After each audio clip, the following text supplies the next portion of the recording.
In today's video, I'm going to show you how to sort your pivot table by grand total. So this is pretty simple to do. Let's jump right into it. As you can see right here, we have the grand total count, and we have this horizontal row that we can sort from. Let's say I want to sort this one right now from the largest to the smallest.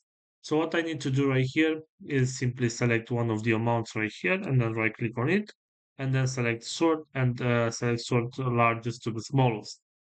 So this is how you can do this. And of course, you can simply select to sort them from the smallest to the largest. And as you can see, the smallest amount is the first one right now, and the largest is the last one. Also, if you want to sort your grand total amount vertically, uh, you can simply just activate that option. Right now, on my pivot table, I don't have the grand total vertically, but it applies the same step. So this is pretty much it. I hope you enjoyed this video. Don't forget to like and subscribe. Bye bye.